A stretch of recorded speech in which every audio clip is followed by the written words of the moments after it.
तो इस एनिमे की स्टार्टिंग में हम एक स्कूल में एक पार्क नाम के मोटे लड़के को देखते हैं जिसे उसके कुछ बदमाश क्लासमेट्स बुली कर रहे थे। साथ ही वो उसे गंदी गंदी गालियां देके बहुत मारते भी है, लेकिन पार्क उन्हें कुछ नहीं कहता और चुपचाप घर आकर उन बुलीज का गुस्सा अपनी मॉम पे उतारते हुए उन्हें कहता है कि वो उसका स्कूल चेंज करवा दे। पर उसकी मदर इस बात के लिए मना कर देती है क्योंकि उसकी फैमिली बहुत गरीब थी और पार्क की मदर दूसरों के यहाँ काम करके मुश्किल से अपना घर चलाती थी। तो ये सुनकर पार्क को अपनी किस्मत पर बहुत गुस्सा आता है, लेकिन वो इसमें कुछ भी नहीं कर सकता था, इसलिए वो अपने रूम में आकर रोने लगता है। अगली सुबह वो फिर हमेशा की तरह स्कूल जाता है, जहाँ कुछ लड़कियां पार्क को परेशान करने लगती है। तभी पिछले दिन वाले बदमाश लड़के वहां आकर पार्क को फिर से मारने लगते हैं, लेकिन उसी वक्त उसकी मॉम वहां आ जाती है और वो पार्क को पिटता देख उन बदमाश लड़कों पर गुस्सा होने लगती है। पर पार्क अपनी मदर पे ही चिल्ला के उन्हें चुप करा देता है, क्योंकि वहां खड़े बच्चे पार्क का मजाक उड़ा रहे थे कि वो अपनी मॉम का सहारा ले रहा है। आगे पार्क अपने घर वापस जाता है, जहां वो अपनी मॉम से माफी मांगता है। तो उसकी मॉम पार्क से कहती है कि मैंने तुम्हारा ट्रांसफर करवा दिया है और कल ही तुम यहाँ से दूर सिटी में पढ़ने के लिए जाने वाले हो। ये सुनकर पार्क को काफी खुशी होती है और वो अगले दिन दूसरी सिटी में रहने के लिए घर किराए पर ले लेता है। साथ ही उसे लग रहा था कि अब उसकी लाइफ बदलने वाली है और वो यहाँ सिटी में अपनी लाइफ अच्छे तरीके से गुजार सकेगा।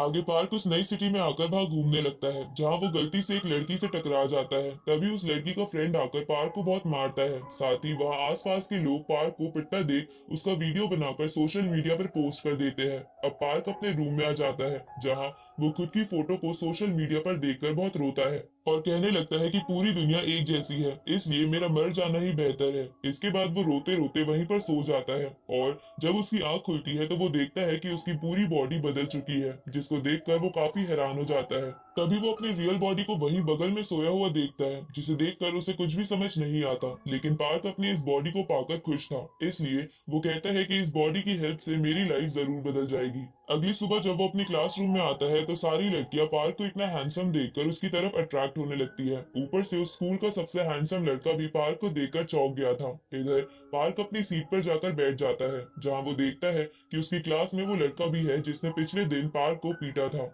और उसका नाम ताई सियोंग है, जिसको देखकर पार्क थोड़ा घबरा जाता है। लेकिन ताई सियोंग उससे अच्छे से बात करता है। तभी हानियो नाम की एक लड़की पार्क से बात करने का ट्राई करती है। तो ये सब देखकर पार्क को थोड़ा ऑकवर्ड फील होने लगता है, क्योंकि आज से पहले किसी ने उससे अच्छे से बात नहीं की थी। आगे जब पार्क कैंटीन में जाता है तो सभी स्टूडेंट पार्क को देखकर चौंक जाते हैं, क्योंकि वो बहुत हैंडसम था। तो ये सब देखकर ताई सियोंग को थोड़ा जेलस फील होने लगता है, क्योंकि उसकी फ्रेंड जिसे वो पसंद करता था वो भी उसी को देख रही थी। आगे जब पार्क वापस अपने घर जा रहा था तो उसे महसूस होता है कि वो पहले के मुकाबले काफी ज्यादा फास्ट हो गया है, इसलिए वो भागने लगता है और खुश होते हुए तेजी से अपने रूम में आ जाता है। जिसके बाद वो अपनी उस बॉडी को सुलाकर वापस अपनी रियल बॉडी में आकर रात को पार्ट टाइम जॉब ढूंढने के लिए जाता है, जहाँ उसे एक शॉप में काम मिल जाता है।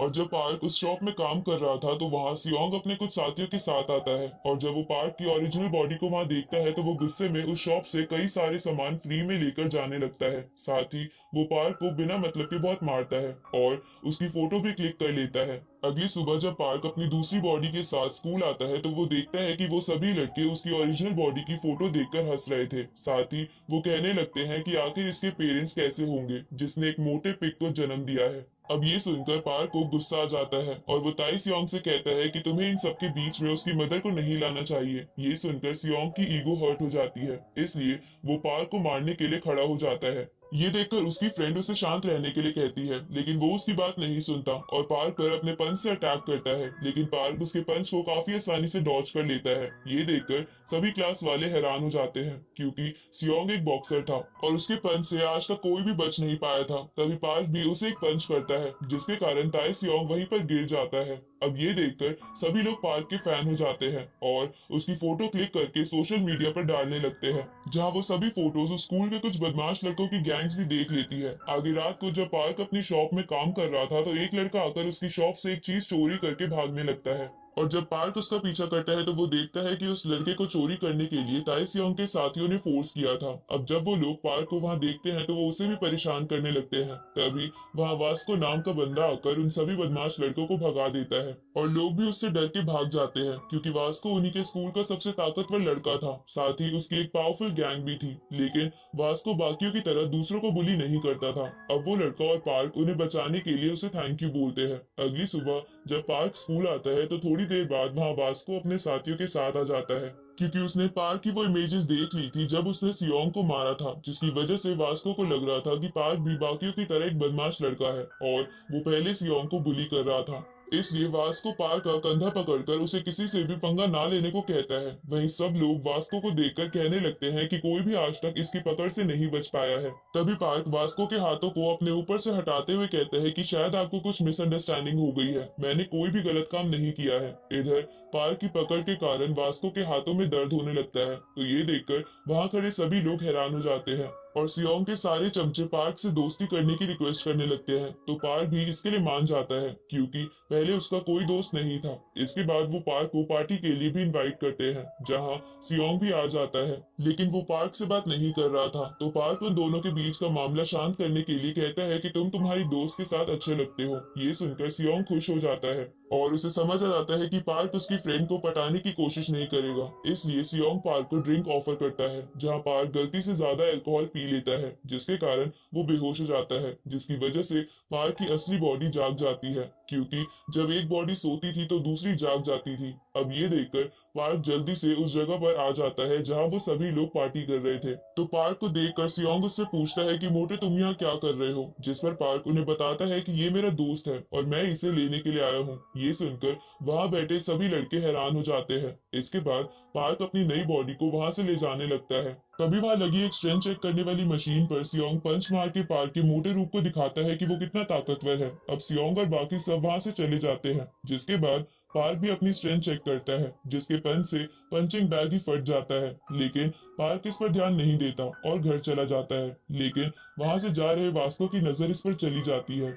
अगले दिन जब पार्क अपने स्कूल से वापस लौटता है तो वो देखता है कि उसकी मॉम उसके रूम में बैठी हुई है और उसकी रियल बॉडी वहीं सो रही है। तो पार्क अपनी मॉम से कहता है कि वो पार्क का फ्रेंड डेनियल है और हम दोनों एक साथ रहते हैं। जिसके बाद डेनियल अपनी मॉम को एक रेस्टोरेंट में लेकर आता है, क्योंकि उसकी मॉम उससे कुछ बात करना चाहती थी। अब उस रेस्टोरेंट में आने के बाद उसकी मॉम पार्क की सारी पास्ट की बातें डेनियल को बताने लगती है कि कैसे पार्क को पिछले स्कूल में सभी स्टूडेंट्स परेशान करते थे। तो डेनियल अपनी मॉम से कहता है कि पर यहाँ ऐसा नहीं होता, पार्क के साथ यहाँ सब अच्छा बिहेव करते हैं। डेनियल यानी पार्क ऐसा इसलिए कहता है क्योंकि वो अपनी मॉम को परेशान नहीं करना चाहता था। अब उसकी मॉम डेनियल को पार्क का ख्याल रखने को कहकर वहां से चली जाती है, लेकिन वो जाते जाते डेनियल को कुछ पैसे देकर अपने बेटे को देने को कहती है। वहीं ये सब उस रेस्टोरेंट में बैठा वास्को भी देख रहा था, जहाँ ये देखकर वास्को सोचता है कि पार्क वैसे ही सियोंग जैसे बच्चों को परेशान करता है, तो वो जरूर उस मोटे लड़के को भी परेशान करता होगा और उसके पैसे उसे नहीं देगा। इसलिए वो पार्क को अकेले में बुलाकर उससे वो पैसे मांगता है।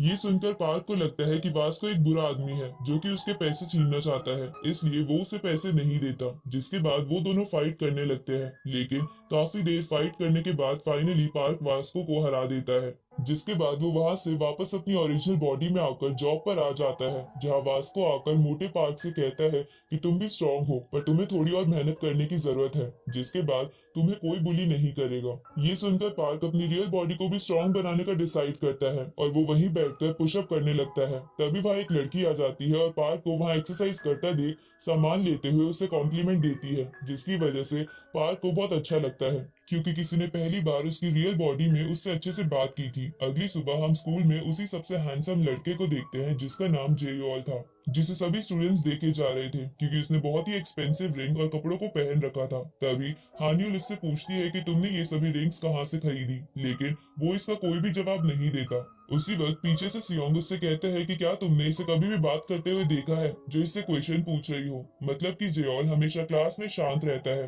और उसे फ्रेंड्स बनाने में कोई इंटरेस्ट नहीं है। तभी क्लास में पार्क आ जाता है, जिसको देखकर सारी लड़कियां जेयोल को छोड़कर उसके पास चली जाती है। वही कुछ बंदे पार्क को देखकर कहने लगते हैं कि पार्क तो बहुत गरीब है और रोज बस एक ही शूज पहनकर आता है, और तो और उसके कपड़े और बैग भी बहुत पुराने हैं। इधर ये सब बात जेयोल सुन लेता है और उसे ये सुनकर अच्छा नहीं लगता कि वो लोग कपड़ों की वजह से पार्क की बातें बना रहे हैं। आगे पार्क ब्रेक टाइम में जीहो यानी उस लड़के के साथ घूमने लगता है जिसे सियोंग के साथ ही पहले परेशान कर रहे थे, क्योंकि अब पार्क ने उस लड़के से दोस्ती कर ली थी। अब जब वो दोनों घूम ही रहे थे कि वो देखते हैं कि कुछ लड़के एक स्टूडेंट को परेशान कर रहे हैं, जिसको देखकर पार्क को खुद का पास्ट याद आने लगता है। इसलिए वो उन बदमाश लड़कों को रोकता है। तो ये देखकर उन बदमाश लड़कों का लीडर हॉबिन पार्क को मारने के लिए उसके पास आने लगता है, पर उसी वक्त वहाँ उनके टीचर आ जाते हैं, इसलिए वो सभी बदमाश लड़के वहाँ से चले जाते हैं। वहीं ये सब जे ऑल भी देख रहा था और उसे पार्क का बिहेवियर काफी पसंद आता है।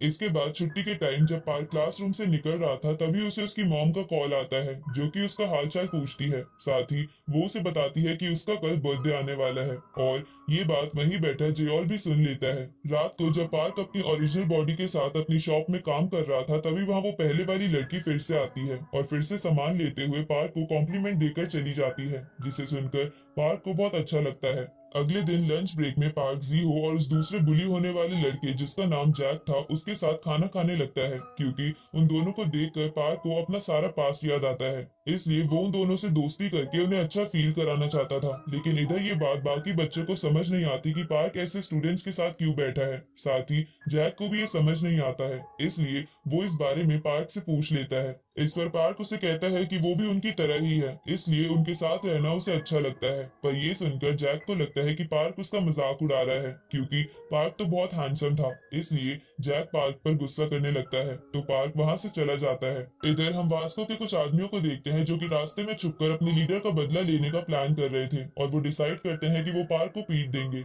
इस तरह जब पार्क अपने घर जा रहा था, तभी जे ऑल उसके सामने आता है और वो उसे बहुत सारे बैग बर्थडे गिफ्ट के तौर पर देकर वहां से निकल जाता है। वहीं हम वास्को के उन आदमियों को भी देखते हैं जिसे जियोल ने बहुत पीटा था, क्योंकि अब जियोल भी पार्क को दोस्त मानने लगा था। आगे रात को पार्क उन गिफ्ट्स को चेक करने लगता है, जहां जियोल ने उसे बहुत सारे एक्सपेंसिव कपड़े, बैग्स और रिंग्स दी थी। तो उसको पाकर पार्क काफी खुश हो जाता है, और अगली सुबह जब पार्क उन कपड़ों को पहनकर जाता है, तो सभी लोग उसे इतने एक्सपेंसिव क्लोथ्स पहना देखकर चौंक जाते हैं। वहीं हमें पता चलता है कि जियोल ने सारी रात जागकर काफी मेहनत से पार्क के लिए वो सभी बर्थडे गिफ्ट्स बनाए थे। दूसरी तरफ हम जैक को देखते हैं, जिसे रैपर बनने का काफी शौक था, इसलिए वो एक ऑडिशन में परफॉर्म करने के लिए आता है। लेकिन वहाँ का बॉस जैक का चेहरा देखकर बिना उसका गाना सुने उसे ऑडिशन के लिए मना कर देता है, और हॉबिन को सेलेक्ट कर लेता है, क्योंकि वो भी ऑडिशन देने आया था और उसकी आवाज भी थोड़ी बहुत अच्छी थी। तो ये जानकर जैक को काफी बुरा लगता है, और हम देखते हैं कि जैक की फैमिली भी बहुत गरीब थी और वो अपनी ग्रैंड माँ के साथ अपने छोटे से घर में रहता था। लेकिन उसके सपने बहुत बड़े थे, क्योंकि वो सिंगर बन के अपनी दादी को अच्छी लाइफ देना चाहता था। अगली सुबह जब जैक स्कूल जाता है, तो वो स्कूल नोटिस बोर्ड पर एनुअल नोटिस बोर्ड का नोटिस देखता है, जिसमें एक सिंगिंग कंपटीशन भी था। उसी वक्त जैक के पास पार्क आ जाता है, क्योंकि वो उससे बात करना चाहता था। लेकिन जैक उससे बात नहीं करता, क्योंकि उसे लग रहा था कि पार्क उसका फायदा उठाने के लिए उससे दोस्ती करना चाहता है। रात को जैक अपनी दादी के स्टॉल पे उनकी मदद करने के लिए आता है। तभी वहाँ हॉबिन और उसके चमचे भी आ जाते हैं, जिन्हें देखकर जैक की दादी उन्हें जैक का दोस्त समझकर उन्हें खाना ऑफर करती है। तो हॉबिन और बाकी सब जैक की दादी का सारा खाना खा जाते हैं, जिसकी वजह से जैक को गुस्सा आता है, क्योंकि वो खाना बेचकर ही जैक की दादी पैसे कमाती थी। पर जैक चाहकर भी कुछ नहीं कर पाता। अगले दिन जैक सिंगिंग कंपटीशन में पार्टिसिपेट करने के लिए एक एप्लीकेशन फॉर्म ले लेता है, लेकिन ये बात हॉबिन को पता चल जाती है। इसलिए वो जैक को स्कूल कैंटीन में पीटने लगता है, क्योंकि वो भी उस कंपटीशन में हिस्सा ले रहा था। इसलिए वो नहीं चाहता था कि जैक उसमें हिस्सा ले। इधर पार्क जैक को बुली होता देख गुस्सा हो जाता है और हॉबिन को रोकने के लिए जाने लगता है। तभी सियोंग और जेओल भी पार्क की हेल्प के लिए आ जाते हैं, क्योंकि सियोंग भी अभी लोगों को बुली करना छोड़ चुका था। अब उन तीनों को देखकर हॉबिन की टीम फाइट के लिए तैयार हो जाती है, लेकिन उसी वक्त वास्को अपने आदमियों के साथ वहां आ जाता है, जिसको देखकर हॉबिन और उसके साथी वहां से भाग जाते हैं। पर वो शाम को अकेले में फिर से जैक के पास आकर उसके एप्लीकेशन फॉर्म को फाड़ देते हैं। साथ ही वो उसकी उस बुक को भी फाड़ देते हैं जिसमें जैक अपने सॉन्ग लिखा करता था। ये देखकर जैक वहीं पर रोने लगता है। दूसरी तरफ पार्क को जैक के लिए काफी बुरा लग रहा था और वो उदास होकर वहां सिंगिंग करने लगता है। तो उसकी आवाज को सुनकर जैक भी तेजी से वहां आ जाता है, क्योंकि पार्क बहुत अच्छा गाना गा रहा था। अब जैक पार्क से पूछता है कि क्या वो उसके साथ सिंगिंग कंपटीशन में हिस्सा लेगा। तो ये सुनकर पार्क हिचकिचाते हुए इसके लिए मान जाता है। जिसके बाद पार्क जैक के घर आ जाता है, जहाँ जैक को लग रहा था कि पार्क एक अमीर फैमिली से बिलोंग करता है, इसलिए वो जल्दी से अपने घर को साफ करने लगता है। तो पार्क भी इसमें उसकी हेल्प करता है। इसके बाद जैक पार्क को उसकी बनाई हुई मेलोडी सुनाने लगता है, जिसे देखकर पार्क हैरान हो जाता है और वो अपने मन में सोचता है कि जब उसके पास ये हैंडसम बॉडी नहीं थी, तब वो हमेशा अपनी मॉम पर गुस्सा करता रहता था और अपनी लाइफ की प्रॉब्लम अपनी मॉम को मानता था। लेकिन जैक उसकी तरह नहीं है, वो बहुत ही टैलेंटेड है और वो अपना फ्यूचर बनाना चाहता है। इसलिए पार्क डिसाइड करता है कि वो म्यूजिक कंपटीशन में ज्यादा से ज्यादा अच्छा गाकर जैक को जरूर जितवाएगा। अब पार्क दिन रात उस गाने की प्रैक्टिस करने लगता है जिसे वो म्यूजिक कंपटीशन में गाने वाला था, लेकिन इसकी वजह से उसका गला दर्द होने लगता है। तो पार्क अपनी ओरिजिनल बॉडी में जाकर प्रैक्टिस करने लगता है। जहाँ एक दिन जब पार्क अपनी शॉप में प्रैक्टिस कर रहा था, तब वही पहले वाली लड़की वहां आ जाती है और पार्क की आवाज की तारीफ करती है। तो ये सुनकर पार्क को बहुत अच्छा लगता है। आगे पार्क इतनी प्रैक्टिस के बाद अपना गाना जैक और जीहो को सुनाता है, जिन दोनों को वो बहुत पसंद आता है। लेकिन एक दिन ये बात हॉबिन को पता चल जाती है कि उसके मना करने के बाद भी जैक पार्क के साथ म्यूजिक कंपटीशन में पार्टिसिपेट कर रहा है। तो ये जानकर हॉबिन जैक को बहुत पीटता है, क्योंकि जिस कंपनी में उसने ऑडिशन दिया था उसके मालिक ने उसे कहा था कि अगर वो कंपटीशन जीत गया तो वो उसका एक नया गाना रिलीज करेगा। इधर जैक पिटने के बाद भी पीछे नहीं हटता। आगे पार्क की ओरिजिनल बॉडी और जैक में भी जीहो की वजह से दोस्ती हो जाती है। साथ ही एक रात जब ये तीनों बैठकर पार्क की हैंडसम बॉडी की तारीफ कर रहे थे कि वो बाकियों से कितना अलग है और किसी को बुली नहीं करता, तो ये बात वास्को सुन लेता है और वो समझ जाता है कि पार्क यानी उसकी हैंडसम बॉडी अच्छा इंसान है। अब ऐसे ही कुछ दिन बीत जाते हैं और फाइनली कंपटीशन वाला दिन आ जाता है, जिसमें कई सारे स्कूल के लोग अपनी अपनी स्किल्स दिखा रहे थे। जहाँ एक जगह सियोंग सभी से बॉक्सिंग में जीत जाता है, तो दूसरी जगह वास्को को भी कोई पंजा लड़ाने में नहीं हरा पा रहा था। तभी पार्क की नजर उसी लड़की पर जाती है जो कि उसकी शॉप में रोज आकर सामान बाय किया करती थी। साथ ही वो मोटे पार्क से हमेशा अच्छे से बात करती थी। इसलिए पार्क उस लड़की से बात करने के लिए उसका पीछा करने लगता है, लेकिन ये बात उसके साथ वाले बंदे को अच्छी नहीं लगती और वो एक जोरदार किक पार्क को करता है। तभी वहाँ वास्को आ जाता है और वो उस बंदे से कहता है कि पार्क मेरा दोस्त है, इसलिए तुम्हें उसे हर्ट करने से पहले मुझसे फाइट करनी होगी। ये सुनकर वो बंदा वास्को को भी एक पंच करता है, जिससे उसकी नाक से ब्लड आने लगता है, लेकिन वास्को अपनी जगह से हिलता भी नहीं। तभी वो लड़की अपने उस दोस्त को शांत कराती है और वहां से पार्क को सॉरी बोलकर निकल जाती है। जिसके बाद पार्क और वास्को बैठकर बातें करने लगते हैं, जहां वो दोनों बहुत अच्छे दोस्त बन जाते हैं। आगे म्यूजिकल कंपटीशन का टाइम आ जाता है, जहां बहुत सारे लोग आए हुए थे। वही जे और जैक और पार्क को एक अच्छे सिंगर वाले कपड़े गिफ्ट करता है, जिसे पाकर वो दोनों काफी खुश हो जाते हैं। जिसके बाद हॉबिन अपने दोस्तों के साथ आकर स्टेज पर अपना सॉन्ग गाता है, जहाँ उसका सॉन्ग सभी लोगों को काफी पसंद आता है। इधर पार्क और जैक भी स्टेज के पीछे से ये सब देख रहे थे, जिसकी वजह से पार्क कहता है कि मुझे डर लग रहा है और मुझे नहीं लगता कि मैं इतने लोगों के बीच गाना गा पाऊंगा। जिस पर जैक उससे कहता है कि तुम ये जरूर कर लोगे, क्योंकि आखिर हमने इतनी मेहनत जो की है, इसलिए तुम बस उसे याद करके गाना गाना जिससे तुम सबसे ज्यादा प्यार करते हो। तभी हॉबिन का सॉन्ग खत्म हो जाता है और वो वापस स्टेज के पीछे आ जाता है, जहाँ वो जैक को देखकर उसका मजाक उड़ाते हुए उसे एक पंच करता है, जिसको देखकर पार्क को काफी गुस्सा आता है और वो हॉबिन से लड़ने के लिए जाने लगता है। लेकिन जैक उसे रोकते हुए कहता है कि हम इसका जवाब अपने सॉन्ग से देंगे। इसके बाद उन दोनों का नंबर आ जाता है, इसलिए वो दोनों स्टेज पर आ जाते हैं। वहीं पार्क इतने लोगों के बीच खुद को खड़ा देखकर नर्वस हो जाता है और कुछ नहीं गा पाता। ये देखकर सभी लोग उन दोनों पर हंसने लगते हैं, लेकिन तभी जैक गाना गाने लगता है। ये देखकर पार्क के अंदर भी थोड़ा कॉन्फिडेंस आता है और वो भी अपनी मदर को याद करते हुए पूरे दिल से गाना गाने लगता है। जिसके बाद वो दोनों एक साथ मिलकर गाना गाने लगते हैं, जहाँ उनके गाने को सभी लोग बिल्कुल शांत होकर सुन रहे थे और जैसे ही उनका गाना खत्म होता है, सभी लोग उनके लिए तालियां बजाने लगते हैं। साथ ही वो जैक की भी तारीफ कर रहे थे, जिससे जैक को काफी खुशी होती है। तभी वहाँ वही बॉस आ जाता है, जिसने जैक को पहली म्यूजिक ऑडिशन में उसका फेस देखकर निकाल दिया था। अब वो बॉस पार्क को उसकी टीम में ज्वाइन होने का ऑफर देता है। साथ ही वो उसे एक बहुत बड़ी रकम भी देने को तैयार था, लेकिन वो अभी जैक के लुक्स की वजह से उसको अपनी टीम में ऐड नहीं करना चाहता था। इसलिए पार्क भी उस बॉस का ऑफर ठुकरा देता है। जिसके बाद हम देखते हैं कि जैक मोटे पार्क के साथ बैठकर अपना वीडियो सोशल मीडिया पर देख रहा होता है, जहां उनकी वीडियो काफी ज्यादा वायरल हो गई थी।